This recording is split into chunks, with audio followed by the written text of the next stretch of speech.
रैदास जी अपना मस्ती से चमड़ा फुला के अपना जूते के काम में लगे थे, तो पहुंच के कहा उन्होंने, अलख निरंजन। सोई वो कठौती से पानी निकाली और वही उनके कमंडल में डाल दिया। गोरखनाथ जी बोले, रह गया वही, मैं बुद्धि नहीं होगी इसकी। महात्मा है वो लेकिन बुद्धि नहीं भाई थोड़े मन में। अभी देखो, ये दो महापुरुषों की लीला है हमें सिखाने के लिए। ये मत समझ लेना कि उनमें खोट है, उनमें दोष है। ये सारी लीलाएं महापुरुष करते हैं कि हम कुछ सीख जाएं।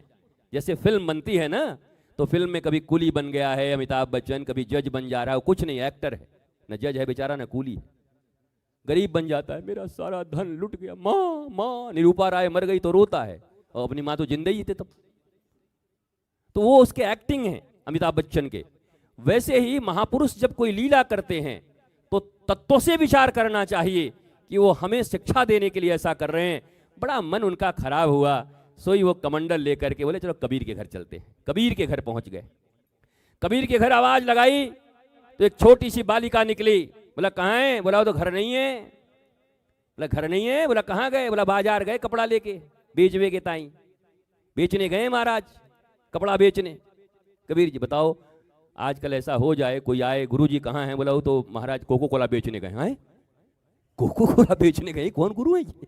लेकिन तब कबीर जी कपड़ा बेचने गए हैं, इससे गुरुता का कोई मतलब नहीं है, इससे शिष्यता का कोई मतलब नहीं है। आज ये लोग बहुत चिल्लवा रहे हैं मुझे, ये साउंड वाले इतने घटिया लोग हैं कि दो चार गुंडे हो तो लगवा दो इनके पीछे महाराज। हाँ, कोई मुकदमा ना होवे। बाकी कमिश्नर साहब आप देख के संभाल लियो, फोन ऑन करके अपने एसपी साहब को फोन कर दियो। तो जा करके मांगा तो डाल दिया चमड़े का पानी। उनका मन बड़ा, कैसे आदमी है भाई, बताओ, बेकार आदमी है। तो तुमको थोड़ी कह रहे हैं, हम कथा कह रहे हैं। वो घबरा गया कि हे भगवान, मुझसे क्या गलती हो गई कि कैसा आदमी है तू। उन्होंने कहा, गोरखनाथ जी ने कहा, कैसा आदमी है यार, बताओ, चमड़े का पानी, अब तो ठीक है ना। हाँ, वो गड़बड़ हो गया था कि हे भगवान, अभी पहली बार हमसे कोई अपराध हो गई क्या। वो गए कबीर के घर में। कबीर की बेटी निकली और निकल करके कहा, बोला बच्ची कुछ भिक्षा दे दे। तो वो बोली, देव काका। बोला ले रुक जा, पहले ये ले जा, इसमें कुछ गड़बड़ है, इसको खाली करके ले आ और इसी में डाल दियो। गोरखनाथ जी इतने सिद्ध संत रहे कि आज तक उनके खप्पर को कोई भर नहीं पाया। गोरखनाथ का खप्पर चाहे 50 ट्रक अनाज डाल दो, चाहे 5 मुठिया डाल दो, पर वो खाली रहती, पूरी भरती नहीं थी। ऐसे सिद्ध योगी थे गोरखनाथ जी। महाराज गई, वो जल को खाली कर दिया, उनको दिया, दे करके चले गए। बरसों बाद, 20 वर्ष के बाद की बात है, मुल्तान शहर में, अब पाकिस्तान में है, गोरखनाथ जी घूम रहे हैं। पूरा चारों तरफ आनंद है, गोरखनाथ आए हुए हैं। अचानक फिर एक दरवाजे पर पहुंचते हैं और जाकर कर अलख निरंजन। और फिर एक दरवाजा खुलता है, एक मैया निकलती है और निकल करके और उनके खप्पर में भिक्षा डालती है। और जैसे ही डालती है तो वो खप्पर भर जाता है और भिक्षा की चीज बाहर निकल। गोरखनाथ बोले, तू कौन? इस पृथ्वी पर आज तक कोई ऐसा जन्म नहीं लिया जो मेरे इस खप्पर को भर सके, तो कौन है तू? तो उस लाली ने कहा, पहचाने नहीं गोरख काका? बोला नहीं। बोला हम कबीर की छोरी हैं, हमारो ब्याह मुल्तान में भयो है। तू कबीर की छोरी कमाली है? बोला हाँ कमाली, मैं कबीर की लड़की हूं। बोला तेरे भीतर ऐसी शक्ति कहां से आ गई? बोला ये तो सब आपकी देन है। बोला कैसी देन? बोला उस दिन जो खप्पर लेके आए थे उसमें जो पानी थी, आपने फेंकने को कहा था ना, मैंने कहा अरे गोरख काका के कमंडल की पानी फेंकूंगी, मैंने उसको प्रसाद और चरणामृत समझकर पी लिया। उसके बाद ऐसी शक्ति मेरे भीतर में आ गई, ये तो आपकी दी हुई शक्ति। सोई गोरखनाथ जी बोले, ओ हो, बड़ी भारी भूल है गई। और महाराज वो तो खेचर रहे, अर्थात आकाश मार्ग से गमन करते, आंखें बंद की और योग के माध्यम से फिर पहुंच गए रैदास जी के पास। आज भी रैदास जी वैसे ही बैठे थे और आज भी काम चल रहा था और आज भी चमड़े फूल रहे थे और जूते के उसमें हाथ डाले हुए थे और पहुंच करके कहा, अलख निरंजन, भिक्षाम देहि, अलख निरंजन भिक्षाम देहि। सोई गोरखनाथ जी मांग रहे हैं पर वो देते ही नहीं हैं। जब कई बार मांग लिया तो नीचे ऐसे मुंह किए कि उन्होंने कहा, जब दिया तब पिया नहीं, समझ गए अपमान। जब दिया तब पिया नहीं, निकल आए काम धाम। अब यहाँ क्या ढूंढे रे गोरख, वो पानी पहुँच गई मुल्तान। वो पानी पहुँच गई मुल्तान। हो हो हो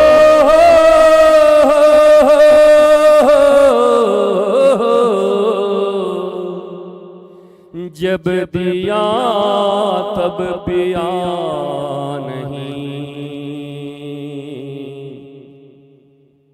निकल आए काम धाम। हम हो गए बड़े सम्मान, हमारी अलग है आन बान और शान। हमारी नोएडा ही नहीं, दिल्ली के सबसे, वो कौन सा जगह है, वो कनॉट प्लेस में हमारी 7 दुकान। हो जब दिया तब पिया नहीं, समझ गए अपमान। अब यहाँ क्या ढूंढे रे बंदे, वो पानी पहुँच गई मुल्तान। वो पानी पहुँच गई मुल्तान। गुरु ज्ञान जब देता था तब तुम गफलत में थे। गुरु जब द्वार पर आते थे तो तुम गफलत में थे। गुरु जब अपने मुखाम्भोज से कलकल प्रवाहित होने वाली भगीरथ की धारा प्रवाहित करते थे ज्ञान की, तब तुम गफलत में थे। तब तुम्हारे पास समय नहीं था, काम धाम में थे। मान सम्मान तुम्हारा बढ़ा हुआ था, अपमान लगता था। हाँ, हम ऐसे बैठेंगे, हाँ, हम यहाँ रहेंगे, हाँ, हम ऐसे थोड़ी रहेंगे, हाँ, हम ऐसे थोड़ी सुनेंगे। तो जब दिया तब पिया नहीं, समझ गए अपमान। अब यहाँ क्या ढूंढे रे बंदे, वो पानी पहुँच गई मुल्तान। क्योंकि जिसको उस पात्र की कीमत पता थी, कबीर की बेटी थी ना, सत्संगी की बेटी थी, तो पता था कि महापुरुषों के पात्र का कोई सामान व्यर्थ तो हो नहीं सकता, एक वाणी भी कभी व्यर्थ हो नहीं सकती।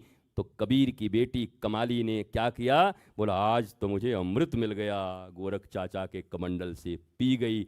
और क्या सामर्थ्य मिला, इस संसार में जो कोई उस योगी के पात्र को भर नहीं सकता था, अन्नपूर्णा नहीं भर सक रही, उस पात्र को कबीर की बेटी ने उस जल की कृपा से, संत जल की कृपा से और गुरु जल की कृपा से भर दिया। तो जब दिया जाता है तब सावधान, तब न समझो सम्मान अपमान दुकान मकान, उस समय सावधान।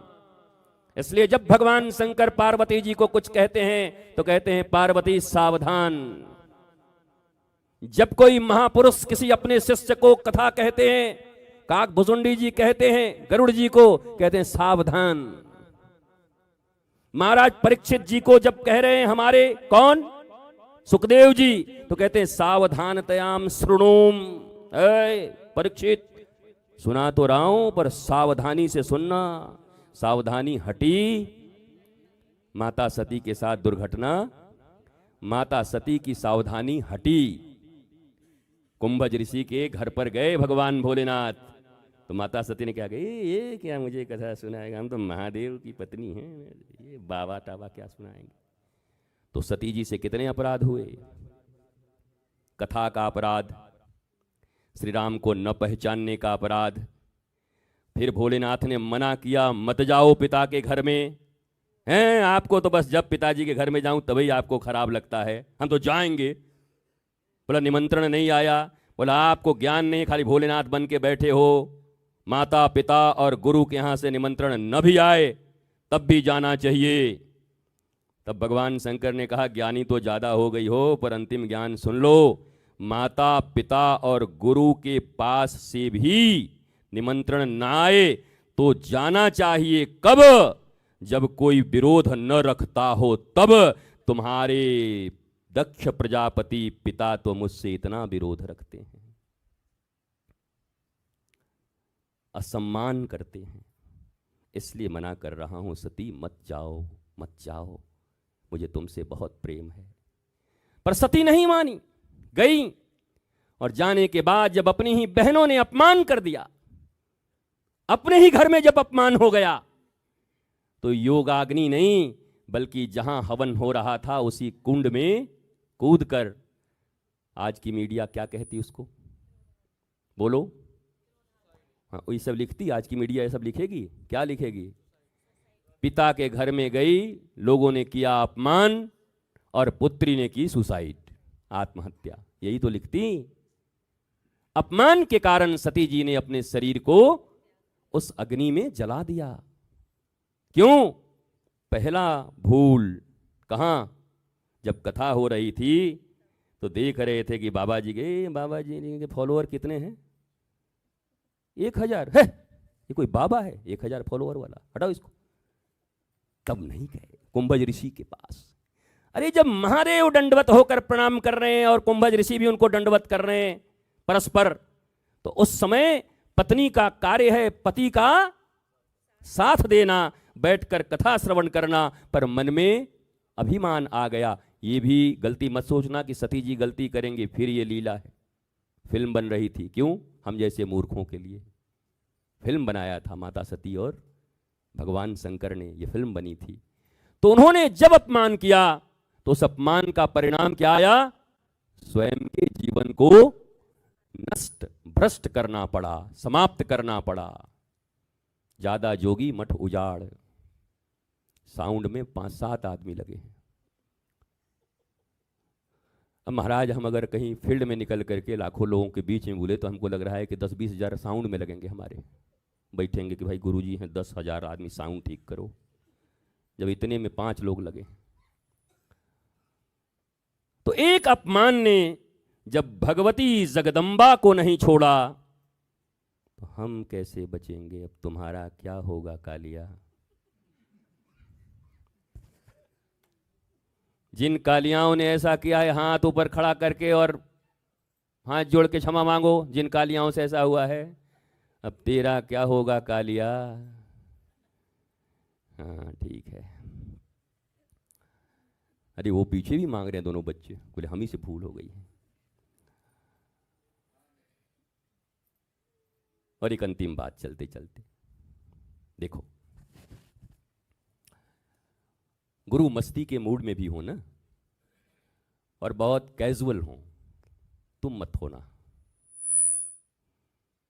राम जी चाहें तो सबरी के जूठे खा सकते हैं, पर अब सबरी का मौसेरा भाई आके कहे कि हमारी मौसेरी बहन थी, जब उसका खाए तो हमारा भी खाओ, हनुमान जी एक गदा मारेंगे वहीं खत्म हो जाओगे, तो अरे बाप के नौकर ही हम खाई। उनकी भक्ति से रीझ कर गए हैं सबरी के, उनके जूठन खा रहे हैं, पर कोई कहे हम मौसेरा भाई हैं उसी के, जरा हमारा वाला भी खाइए। हनुमान जी कहा जा इधर आइए, पहले आपका हम इलाज कर देते हैं, इधर आइए। वो परमात्मा, वो राम जी डिसाइड करेंगे किसकी भक्ति पर, क्योंकि उन्होंने कहा हुआ है अहम भक्त पराधीनो हिव स्वतंत्र इव द्विजा साधु वीर ग्रस्त हृदयो भक्तैर भक्त जन प्रिय। मैं भक्तों के अधीन हूं और किसी के अधीन नहीं हूं, वो डिसाइड करेंगे। पर देखा देखी मत आना कि जब इनका वाला खा रहे हैं तो हमारा वाला क्यों नहीं खाएंगे। बात तो ये तो प्रेम की बंदगी तेरे बस की, ये बात प्रेम की है, इसलिए वो सबरी का जूठा खा सकते हैं। आप क्लेम नहीं कर सकते कि आपको खाना पड़ेगा। सुप्रीम कोर्ट के रूल के अनुसार 1965 में भकरू बटा और इनके बीच में, सरकार के बीच में जजमेंट नंबर, केस नंबर 145 का 17 ख खंड में यह जजमेंट दिया गया था कि राम जी ने सबरी का जूठा खाया था, इसलिए इस कबरी का भी जूठा खाओ। नहीं खाएंगे कबरी का। सबरी के साथ भाव का रिश्ता, भक्त और भगवान का रिश्ता, उनका समर्पण है। अरे 80 मिनट अगर देर कर जाऊं तो 80 गालियां पड़ने लगती हैं साहब। इनका तो यही आदत है, देर करके आते हैं, ये गुरु ठीक नहीं है। पर सबरी 80 वर्षों तक अपनी इन्हीं जटाओं से इंतजार करके और बुहारती थी रास्तों को, रोज सुबह से शाम तक फल तोड़ कर लाती थी। वो तो बेर के मौसम में आए थे, आम के मौसम में जाते तो आम मिलता, जामुन के मौसम में जाते तो जामुन मिलती राम जी को। मौसम बेर का था, पर 80 वर्ष तक इन्हीं जटाओं से रास्तों को बुहारती थी। लोग हंसते थे, उलाहने देते थे, अरे पगली को देखो, सालों साल हो गए, राम आएंगे, कभी नहीं आएंगे। लेकिन आए, भले ही 500 साल के बाद आए, पर आए। अब इससे ज्यादा हम नहीं कहेंगे। आए, पर उसने 80 साल इंतजार किया। 80 साल में कभी सबरी के मन में निरुत्साह नहीं हुआ, राम जी के प्रति कभी कोई दुर्भावना नहीं हुई। और यह भी जान लो कि वो सबरी माता राम जी के प्रेम में तो हैं, पर गुरु के दिए वचन के अधीन हैं। जब गुरुदेव भगवान इस धराधाम को छोड़कर जाने लगे तो सबरी बोली, जब आप नहीं तो मैं क्यों, मैं भी जाऊंगी। तो गुरुदेव भगवान ने कहा, तू चाहती है कि तेरे गुरु का नाम हो इस जगत में? बोला, मैं कुछ भी कर जाऊंगी, क्योंकि आपको लोगों ने बड़ा बदनाम किया है। वहां के लोग बड़ी बदनाम करते थे जहां रहते थे। कौन? सबरी के गुरु कौन? ऋषि मतंग, गुरुदेव मतंग। तो जाते समय कहा, तो इंतजार कर, एक दिन तेरे द्वार पर राम आएंगे। बोला, हमको नहीं मिलना राम जी से, वो भी महाराज सहजों की बहन थी। बोला, हमको नहीं मिलना राम जी से, हम तो आप ही के साथ जाएंगे। बोला, नहीं, अपने लिए मत मिल, पर अपने गुरु की प्रतिष्ठा के लिए। ये लोग, जिन लोगों ने जीवन भर तुम्हारे गुरु के विषय में कुछ न कुछ बोला है, जिस दिन राम तेरे द्वार पर आकर खाकर जाएंगे तो यही बोलेंगे कि मतंग की शिष्या के घर में, सबरी के घर में राम आ गए। वारे, शिष्या ऐसी है तो गुरु कैसे होंगे? बेटी इंतजार कर, और अपनी गुरुदेव की वचन का निर्वाह करने के लिए 80 सालों तक रोज इंतजार करती थी। तो हम नहीं आते आज तब?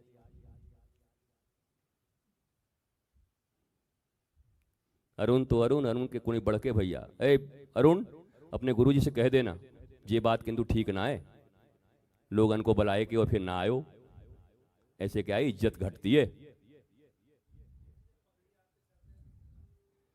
तेरो बात तो मुझे विश्वास है, पर जरा सोचो कि 80 सालों तक रोज जब करती होगी, 80 वर्ष, 80 दिन नहीं, 80 मिनट नहीं, 80 सेकंड नहीं, 80 सप्ताह नहीं, 80 महीने नहीं, 80 वर्ष लगातार इतना इंतजार। नहीं आएंगे राम, मेरे गुरुदेव ने कहा है। और मजे की बात देखो, जिस दिन भगवान राम आए तो जैसे ही देखा राम लौट कर भागी। लक्ष्मण जी ने कहा, इसीलिए आपको कहते हैं हर जगह मत जाए, कि इसको मालूम नहीं, मूर्ख को बताइए प्रणाम करना चाहिए, तो फिर भीतर भाग गई है, तो मुंह फेर के पीठ दिखा के भाग गई, दौड़ कर गई। अपने गुरुदेव भगवान के चरण पादुका को अपने मस्तक पर रखकर लाई, और लाकर राम जी के सामने रखकर पहले अपने गुरुदेव को चरण पादुका को प्रणाम करती है, फिर राम को प्रणाम करती है। भारतवर्ष की ये विधा क्यों नहीं बताई जाती कथाओं में? क्यों नहीं बताया जाता इन चीजों को कि सबरी राम भक्ता तो है, पर पहले गुरु भक्ता है। उसकी गुरु भक्ता ही उसके राम भक्ति का सोर्स है, स्रोत है। गुरु भक्ति न होती तो राम भक्ति भी न होती। इन सब बहुत से चीजों से हम वंचित हैं, पर हमें खोज रखनी चाहिए। जब खोजेंगे तब हमारे हृदयों में भी भक्ति उमड़ेगी, प्रेम उमड़ेगा। सत्य का संधान करेंगे, अनुसंधान करेंगे, तब भावनाएं बनेंगी। और ऐसी भावना हमारे कमिश्नर साहब, एक आध दिन टाइम दीजिए, हम 80 दिन बाद आते हैं। 2-4 अधिकारी को बुला के रखियो, हम ना आवे। कमिश्नर साहब को बढ़िया था कि हम किसी के भगत उगत नहीं थे, बाबा लोग एक ही जैसे होते। तो नहीं होगा तो यही हम करेंगे बेकार दिन। हम भी वैसे ही हैं महाराज, जो न होने लायक हो हम वही करवा के रहेंगे हम भी।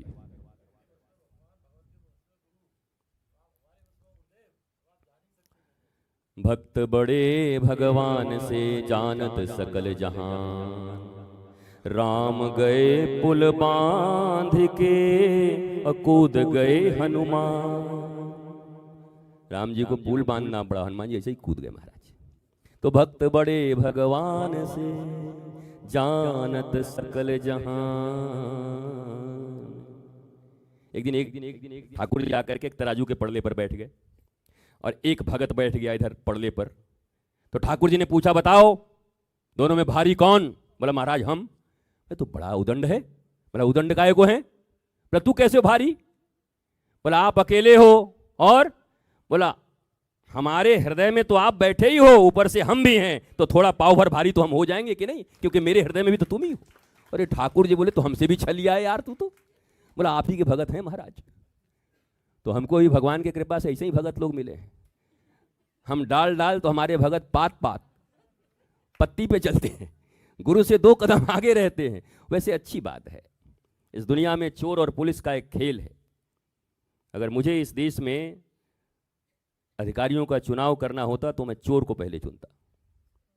कारण एक ही है, चोर नया नया तरीका चोरी का खोजता है, तब वो पुलिस पकड़ती है उसको।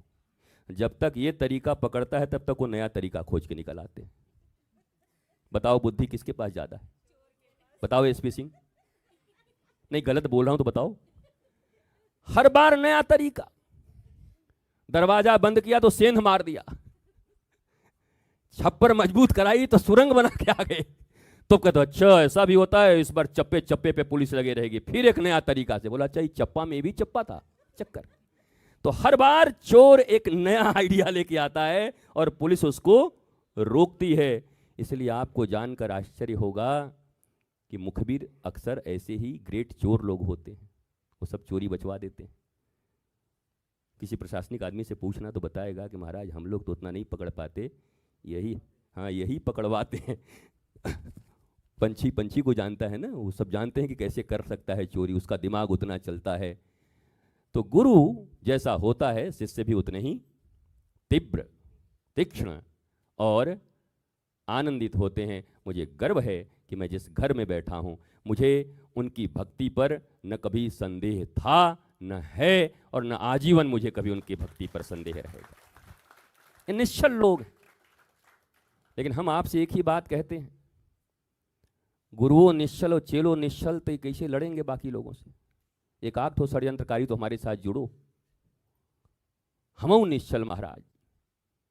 3 महीना में आदमी आवे, सब ले दे के निकल जाते हैं। 3 महीना रहते हैं और जितना क्या करते हैं, बोला डाटा इनका निकालो, डेटा लेके सब निकल जाते हैं। हम 3 महीना तक उन पर को है हमारा बच्चा। तो कहाँ गया? बोला चचा निकल गया। हमको जाने दिया, कोई बात नहीं। पिछले महाराज 10 साल से यही हो रहा है, 8 साल से। बोले जाओ, कितने जाएंगे? वो हम भी जिद में हैं महाराज, खड़े हैं। कभी न कभी, कहीं न कहीं तो मुलाकात होगी, कोई तो मिलेगा। ऐसा नहीं कि शिष्य ही गुरु को ढूंढ रहा है। मैं आज तुम्हें बताता हूं, एक सच्चा सदगुरु भी दीपक जलाकर सच्चे शिष्य को ढूंढता चलता है। कोई तो मिलेगा, कहीं तो मिलेगा, जो इस धर्म की बातों को आनंद की बातों को, प्रेम की बातों को दुनिया वालों तक पहुंचाएगा। उनकी भी खोज होती है, वो भी खोजी होते हैं, वो भी निरंतर खोजते रहते हैं। तो मस्त रहिए, प्रसन्न रहिए जीवन में। ये भूल मत करना, जब दिया तब पिया नहीं, समझ गए अपमान, फिर यहाँ क्या ढूंढे रे बंदे, वो पानी पहुंच गई मुल्तान। गुरु बचनों को रखना संभाल के, एक एक वचन में गहरा राज है। ओ जिसने जानी है महिमा गुरु की, उसका डूबा कभी ना जहाज है।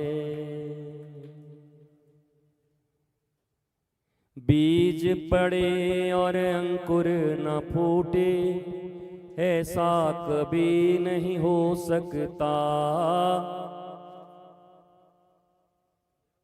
कर्म करे और फल ना भोगे, ऐसा कभी नहीं हो सकता। कर्म करने में तो होशियार है, पर फल भोगने में बड़ा ही लाचार है। ओ जिसने जानी है महिमा गुरु की, उसका डूबा कभी ना जहाज है। गुरु वचनों को रखना संभाल के, एक एक वचन में गहरा राज है। ओ जिसने जानी है महिमा गुरु की, उसका डूबा कभी ना जहाज है। दीप जले और अंधेरा मिटे ना, ऐसा कभी नहीं हो सकता। ज्ञान सुने और विवेक न जागे, ऐसा कभी नहीं हो सकता। जिसकी रोशनी से रोशन जहान है, मेरा गुरुवर भी कितना महान है। ओ जिसने जानी है महिमा गुरु की, उसका डूबा कभी ना जहाज है। गुरु वचनों को रखना संभाल के, एक एक वचन में गहरा राज है। ओ जिसने जानी है महिमा गुरु की, उसका डूबा कभी ना जहाज है। और सबसे इंपॉर्टेंट लाइन, सबसे महत्वपूर्ण, गुरु परिपूर्ण समर्पित तू हो जा, धोखा कभी नहीं खा सकता। गुरु परिपूर्ण समर्पित तू हो जा, धोखा कभी नहीं खा सकता। लक्ष्मण रेखा गुरुवाणी की हो तो, लक्ष्मण रेखा गुरु आज्ञा की हो तो, लक्ष्मण रेखा सत्संग की हो तो, रावण कभी नहीं आ सकता। अब तो होता ये हर पल आभास है, मेरे गुरुवर सदा ही मेरे साथ हैं। वो जिसने जानी है महिमा गुरु की, उसका डूबा कभी ना जहाज है। गुरु वचनों को रखना संभाल के, एक एक वचन में गहरा राज है। वो जिसने जानी है महिमा गुरु की, उसका डूबा कभी ना जहाज है। उसका डूबा कभी ना जहाज है, उसका डूबा कभी ना जहाज है। गुरु वचनों को सब बोलो, एक एक वचन में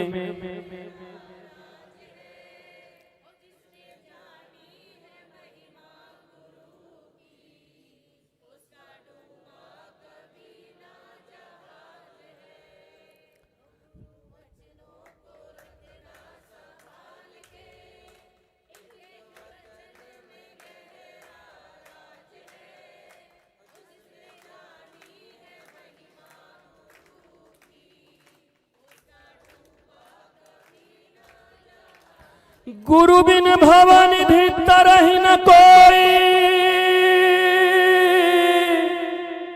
जो बिरंचि संकार सम होई, जो बिरंचि संकार सम होई,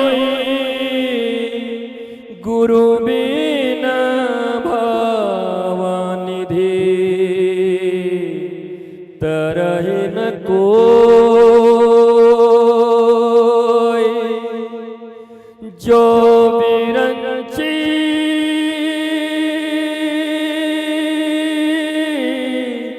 संकार सम होए,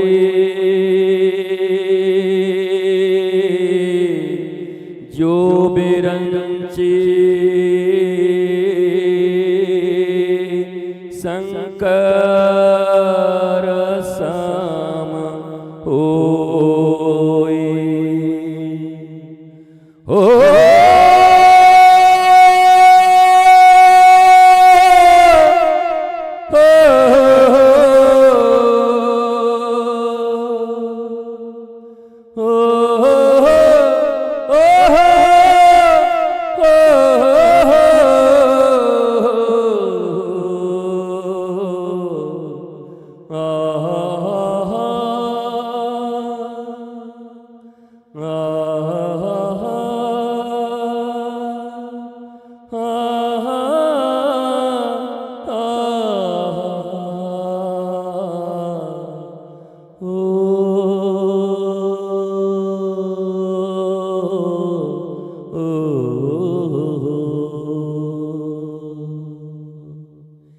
जिसका जितना है आंचल यहाँ पर,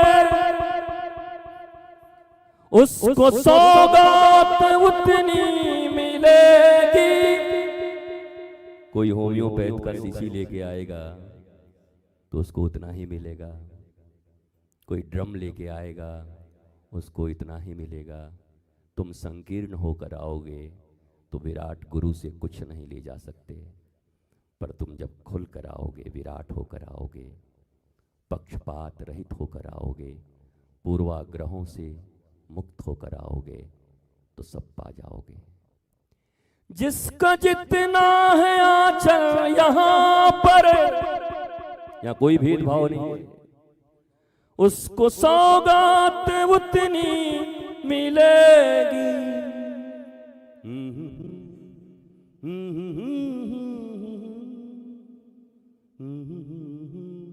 नहाना पड़ेगा, जिंदगी प्यार का गीत है, इसे हर दिल को गाना पड़ेगा, इसे हर दिल को गाना पड़ेगा।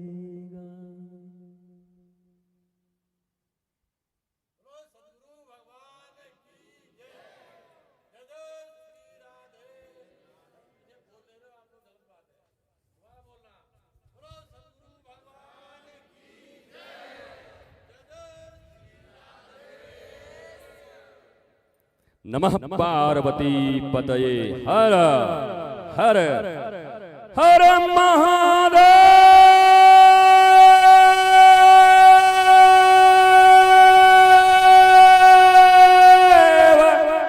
शंभो शंभो शंभो। जय जय श्री राधे, जय जय